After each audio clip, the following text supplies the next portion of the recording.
இன்றைக்கான மார்க்கெட்டில் Nifty, bank Nifty, Sensex எல்லாமே நல்ல ஒரு சைடுவேஸில் வந்து போயிருக்காங்க. அதே மாதிரி நம்ம நேற்று எதிர்பார்த்த முக்கியமான ப்ரீவியஸ் ஹையை மேலே வந்து பிரேக் அவுட்டுமே வந்து பண்ணாங்கங்க. நிஃப்டி சென்செக்ஸில் வந்து மேலே வந்து பிரேக் அவுட் வந்து பண்ணுச்சு. ஆனால் டார்கெட் ஹிட் ஆச்சா, ஸ்டாப் லாஸ் வந்து ஹிட் ஆச்சா அப்படிங்கிறத நீங்கள் தான் சொல்லணும். ஏன்னா குறைவான பாயிண்ட் தான் வந்து போயிருக்கிறாங்க. இப்போது 25,900 இருக்கு இல்லையா, இந்த பாயிண்டை வந்து மேலே வந்து பிரேக் அவுட் வந்து பண்ணும்போது மார்க்கெட் வந்து மேலே வந்து போகலாம். இந்த மாதிரி கொடுத்துருந்தோம். ஓப்பன் ஆனதே இங்கே தான் ஓப்பன் பண்ணாங்க. திரும்ப அங்கேருந்து ஃபுல்லாக ஒரே கேண்டிலில் வந்து கீழே வந்துட்டு ஒரு 9:50 பக்கம் மேலே வந்து பிரேக் அவுட் வந்து பண்ணுச்சு. பிரேக் அவுட் பண்ணிவிட்டு ஒரு 42 பாயிண்ட் தான் மொத்தமே வந்து போயிருக்கிறாங்க. ஸோ இந்த இடத்துல இருந்து கீழே வரும்போது ஸ்டாப் லாஸ் கூட வந்து கடைசியில் வந்து ஹிட் ஆகிருக்கலாம். சென்செக்ஸ் வந்து பார்க்குறீங்க அப்படின்னா நம்ம எதிர்பார்த்த மாதிரி மேலே வந்து பிரேக் அவுட் வந்து பண்ணாங்க. நிஃப்டியோட கொஞ்சம் நல்லா வந்து போச்சுங்க. ஆனால் இந்த லைன் வரைக்கும் போயிருந்துச்சு அப்படின்னா ஒரு பெரிய ப்ராஃபிட் வந்து புக் பண்ணியிருக்க முடியும். ஆனால் இங்கேருந்து பார்க்குறீங்க அப்படின்னா ஒரு 180 புள்ளி வந்து போயிருக்குங்க. கரெக்டாக பிரேக் அவுட் ஆன இடத்துல இருந்து நம்ம பார்க்கும்போது ஒரு 240 புள்ளி வந்து போயிருக்குது.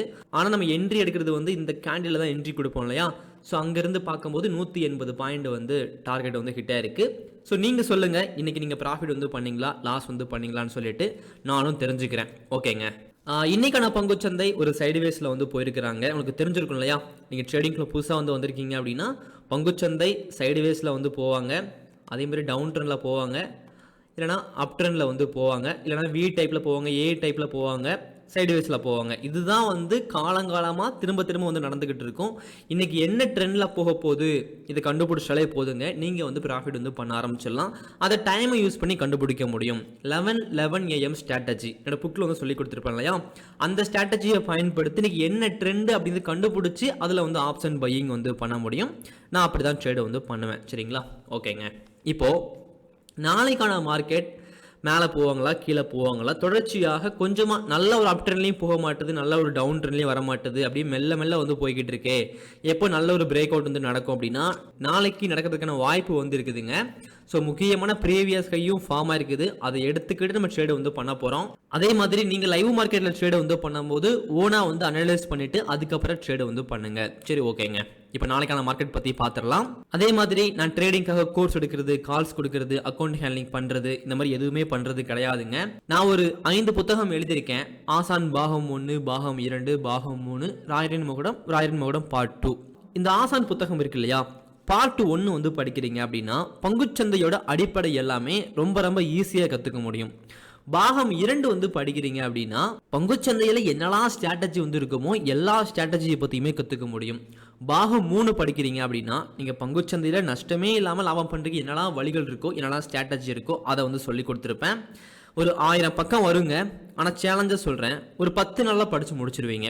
2 நாளைக்கு ஈஸியாக ஒரு புக்கை வந்து படித்து முடிச்சிருவீங்க. அந்தளவுக்கு இன்ட்ரெஸ்ட்டாக வந்து போகும். படித்து முடிச்சுட்டு ரிவ்யூ சொல்கிற எல்லாருமே அந்த மாதிரி தான் வந்து சொல்கிறாங்க. ரிவ்யூலாம் செக் பண்ணி பாருங்கள். நெகட்டிவ் ரிவ்யூவும் இருக்கும், பாசிட்டிவும் இருக்கும். ஆனால் முதல் புத்தகம் நீங்கள் படிக்கிறீங்க அப்படின்னா பேசிக்ஸ் மட்டும்தாங்க கற்றுக்க முடியும். அடுத்தடுத்த புத்தகத்தில் தான் எல்லாமே சொல்லி கொடுத்துருப்பேன். ஏன் அப்படின்னா ட்ரேடிங்குள்ளே ஒருத்தங்க புதுசாக வந்து வராங்க அப்படின்னா எடுத்த உடனே அட்வான்ஸை சொல்லி கொடுக்குறோம் அப்படின்னு எப்படிங்க புரியும்? ஸோ அடிப்படையிலேருந்து அட்வான்ஸ் வரைக்கும் சொல்லி கொடுக்கணும் இல்லையா, அதுதான் நான் வந்து பண்ணியிருக்கேன். ஸோ டைம் இருந்தால் புத்தகம் வாங்கி படித்து பாருங்கள். உங்களுக்கு கோர்ஸ் தான் வந்து வேணும் அப்படின்னாலுமே நான் ஒரு கோர்ஸ் வந்து எடுக்கிறேன் அப்படின்னா என்ன சொல்லித் தருவனோ அந்த ஒரு கோர்ஸை வந்து நான் ஃப்ரீயாக வந்து கொடுக்குறேங்க. புக்கு வாங்கினா எல்லாருக்குமே நான் ஃப்ரீயாக வந்து கொடுக்குறேன். அதுவுமே வாட்ஸ்அப்பில் கான்டாக்ட் பண்ணி வாங்கிக்கோங்க. சரி, ஓகே. இப்போ ஃபஸ்ட்டு வந்து சென்செக்ஸ் வந்து பார்த்துடலாமா? ஓகே. 1 டே டைம் ஃப்ரேமில் மார்க்கெட் எப்படிங்க போய்கிட்டு இருக்கிறாங்க? நல்ல ஒரு அப் ட்ரெண்டில் வந்துக்கிட்டு இருந்தாங்க. இங்கேருந்து நியூஸ்லாம் கண்டுக்கவே மாட்டேன் நான். என்ன பிரச்சனை வந்து போய்கிட்டு இருந்தாலும் சரி அதெல்லாம் நான் கண்டுக்க மாட்டேன். டெக்னிக்கலாக ரொம்ப அதிகமாக வந்து பார்ப்பேன். ஏன்னா நியூஸை வச்சு மட்டுமே பங்குச்சந்தை போகிறது கிடையாது.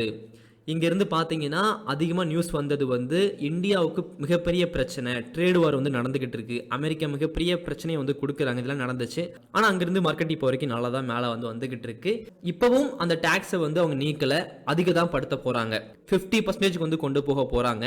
ஆனாலும் பங்குச்சந்தை மேலே தான் வந்துக்கிட்டு இருக்காங்க. நம்ம பார்க்கலாம். சரிங்களா? 1 டே டைம் ஃப்ரேம் பொறுத்த வரைக்கும் நல்ல ஒரு பிரேக் அவுட் வந்து ஆல்ரெடி பண்ணிட்டாங்க. இங்கே வந்து ரீட்ரேஸ்மெண்ட் எடுக்கிற மாதிரி தெரியுது. நாளைக்கு கீழே வந்து வந்தாங்கன்னா அதுக்கேற்ற மாதிரி ட்ரேடு வந்து பண்ணணுங்க. அதே மாதிரி 1 டேயில் வந்து ப்ரீவியஸ் லோ வந்து கீழே தள்ளி இருக்கிறாங்க. 1 ஹவரில் நம்ம பார்க்குறோம் அப்படின்னா 1 ஹவரில் இங்கே ஒரு முக்கியமான ப்ரீவியஸ் ஹை வந்து இருக்குது. நாளைக்கு ஈஸியாக ட்ரேடு வந்து பண்ணுறதுக்கு மேலே பிரேக் அவுட் பண்ணாலும் சரி, கீழே வந்து பிரேக் அவுட் வந்து பண்ணாலும் சரி, என்ட்ரி கொடுக்குறது ரொம்ப ரொம்ப ஈஸி நாளைக்கு. ஏன் அப்படின்னா இங்கே வந்து பாருங்கள், ஒரு முக்கியமான ப்ரீவியஸில் 1 ஹவரில் வந்து இருக்குது. ஸோ அதை வந்து பிரேக் அவுட் வந்து பண்ணும்போது அடுத்து மார்க்கெட் வந்து கீழே வந்து போகலாம் இல்லையா. 81,825 1 ஹவரில் கீழே வந்து பிரேக் அவுட் வந்து பண்ணுறாங்கன்னா சென்செக்ஸ் நாளைக்கு கீழே வந்து போகலாம். அதுவே மேலே வந்து பிரேக் அவுட் வந்து பண்ணுறாங்கன்னா 82,300 மேலே வந்து பிரேக் அவுட் வந்து பண்ணும்போது சென்செக்ஸ் மேலே வந்து போகலாம். 5 மினிட்டில் வந்து பார்க்குறீங்க அப்படின்னா 5 மினிட்டில் முக்கியமான பாயிண்ட்டு இந்த ஒரு ப்ரீவியஸ் லோ 81,810 கீழே வந்து பிரேக் அவுட் வந்து பண்ணுறாங்கன்னா சென்செக்ஸ் கீழே வந்து போகலாம். அதுவே மேலே வந்து பிரேக் அவுட் வந்து பண்ணுறாங்கன்னா 82,300 மேலே வந்து பிரேக் அவுட் வந்து பண்ணும்போது சென்செக்ஸ் மேலே வந்து போகலாம். அப்படி நிஃப்டி வந்து பார்த்துடலாம். இப்போ நிஃப்டியில் முக்கியமான பாயிண்ட் அப்படின்னா ஒன்றில் உங்களுக்கு தெரிஞ்சிருக்கும், இது ஒரு முக்கியமான ப்ரீவியஸ் ஹை, இது ஒரு முக்கியமான ப்ரீவியஸ் லோ. 1 ஹவரில் நீங்கள் பார்க்குறீங்க அப்படின்னா இங்கே ஒரு கேப்புமே இருக்குது, மேலேயுமே போய்கிட்டு இருக்கிறாங்க. ஸோ கொஞ்சம் கீழே வந்துட்டு மேலே போகிறதுக்கான வாய்ப்பு வந்து இருக்குது. அதனால் என்ன பண்ண போகிறோம் அப்படின்னா இந்த ஒரு ப்ரீவியஸ் ஹை இருக்கு இல்லையா, கரெக்டாக வந்து பார்க்குறீங்க அப்படின்னா இந்த ஒரு பாயிண்ட்டு, அதே மாதிரி ப்ரீவியஸ் லோ வந்து இந்த ஒரு பாயிண்ட்டு நல்லா நெருக்கி தான் வரைஞ்சிருக்கோங்க. அதனால் 25,040 கீழே வந்து பிரேக் அவுட் வந்து பண்ணுறான்னா 1 ஹவரில் நிஃப்டி வந்து கீழே வந்து வரலாம். 25,150 மேலே வந்து பிரேக் அவுட் வந்து பண்ணுறான்னா நிஃப்டி வந்து மேலே வந்து போகலாம்.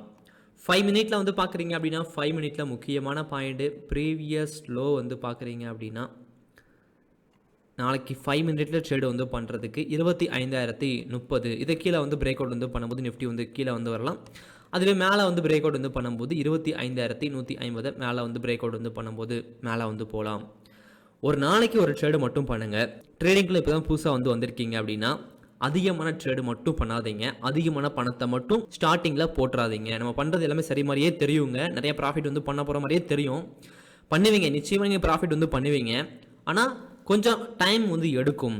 எடுத்த உடனே 1 லட்சம் போட்டு 1 லட்சம் பண்ணிடலாமா அப்படின்னா நிச்சயமாக பண்ண முடியும் பங்குச்சந்தையில். ஆனால் அடுத்த நாளே வந்து பார்க்குறீங்க அப்படின்னா டபுளாக வந்து லாஸ் ஆயிரும். ஸோ ட்ரேடிங்கை பற்றி தெரியாமல் உள்ளே வந்து இறங்காதீங்க. நல்லா வந்து லாபம் வந்து பண்ண முடியும். ஆனால் பங்குச்சந்தையை சரியாக வந்து கற்றுக்காம தான் பங்குச்சந்தையில் நிறைய பேர் வந்து லாஸ் பண்ணுறாங்க. இந்த 100க்கு 95 பேர் வந்து லாஸ் வந்து பண்ணுறாங்க, இந்த மாதிரி சொல்கிறாங்க இல்லையா. அது ஏன் அப்படின்னா ட்ரேடிங்கில் வந்து 3 மாதத்துலேருந்து 4 மாதத்துக்குள்ளேயே எல்லா பணத்தையும் லாஸ் பண்ணிவிட்டு ட்ரேடிங்கை பற்றி கற்றுக்காமலே ட்ரேடை பண்ணி லாஸ் பண்ணிவிட்டு வெளியே போயிடுவாங்க. அந்த ஒரு கணக்கு தாங்க அது. அந்த 5% எது தெரியுமா, யார் தெரியுமா, ட்ரேடிங்குள்ளே உள்ளே வந்து லாஸ் பண்ணிவிட்டு அதுக்கப்புறம் ட்ரேடிங்கை ப்ராப்பராக கற்றுக்கிட்டு ப்ராஃபிட் பண்ணுறவங்க. இன்னொருத்தங்க லாஸே பண்ணாமல் ட்ரேடிங்கை ப்ராப்பராக ஸ்டார்டிங்லேருந்தே கற்றுக்கிட்டு ப்ராஃபிட் வந்து பண்ணுறவங்க. அப்புறம் நான் ஏன் ப்ரோ கற்றுக்கணும், பங்குச்சந்தை மேலே போகுதுன்னா நான் மேலே என்ட்ரி கொடுக்க போகிற ப்ராஃபிட் வரப்போகுது, கீழே என்ட்ரி கொடுத்தா கீழே ப்ராஃபிட் வரப்போகுது, இவ்வளோ தானே ட்ரேடிங் அப்படின்னா இது ட்ரேடிங்கே கிடையாதுங்க. இது ஒரு விளையாட்டு மாதிரி நீங்கள் சொல்கிறது. ட்ரேடிங் அப்படிங்கிறது அது வேறு மாதிரி ஒன்று. அதில் நிறைய விஷயங்கள் இருக்குது. நம்ம ஸ்ட்ரைக் ப்ரைஸ்லேருந்து, ப்ரீமியம்லேருந்து, இந்தியா விக்ஸ்லேருந்து, ஆப்ஷன் செல்லிங்லேருந்து, ஸ்டாக்கில் நஷ்டமே பண்ணாமல் இருக்கிற ஸ்ட்ராட்டஜிலாம் இருக்குது, அதிலேருந்து SWP, SIP இந்த மாதிரி எல்லாத்தையுமே கற்றுக்கிட்டு அதுக்கப்புறம் ட்ரேடு வந்து பண்ணால் மட்டும்தாங்க அதுக்கு பேர் வந்து ட்ரேடிங். சும்மா மேலே போகுது கீழே போகுது அப்படிங்கிறதுக்காக ட்ரேடு வந்து பண்ணாதீங்க. நீங்கள் ஒரு பிகினராக இருந்தீங்க அப்படின்னா தப்பு வந்து பண்ணிடாதீங்க. ஓகே, பேங்க் நிஃப்டி வந்து பார்க்குறீங்க அப்படின்னா பேங்க் நிஃப்டியில் 1 ஹவரில் நம்ம பார்க்கும்போது நாளைக்கு ட்ரேடு வந்து பண்ணுறதுக்கு முக்கியமான ப்ரீவியஸ் லோ இங்கே இருக்குது 55,630ங்க 1 ஹவரில். 5 மினிட்டில் வந்து பார்க்குறீங்க அப்படின்னா 1 ஹவரில் ப்ரீவியஸ் ஹை வந்து இங்கே ஒன்று இருக்குது, அதே மாதிரி இங்கேயுமே இருக்கிறாங்க. ஸோ 1 ஹவரில் ப்ரீவியஸ் ஹை வந்து 55,890. 5 மினிட்டில் வந்து பார்க்குறீங்க அப்படின்னா 5 மினிட்டில் முக்கியமான பாயிண்ட்டு நாளைக்கு ட்ரேடு வந்து பண்ணுறதுக்கு ப்ரீவியஸ் ஹை வந்து 55,880. அதே மாதிரி ப்ரீவியஸ் லோ வந்து கொஞ்சம் இந்த இடத்துல வந்து மாறும் 55,600. ஓகே, ரொம்ப ரொம்ப கவனமாக சேஃபாக வந்து ட்ரேடு வந்து பண்ணுங்கள். நாளைக்கு பார்க்கலாம். தேங்க்யூ.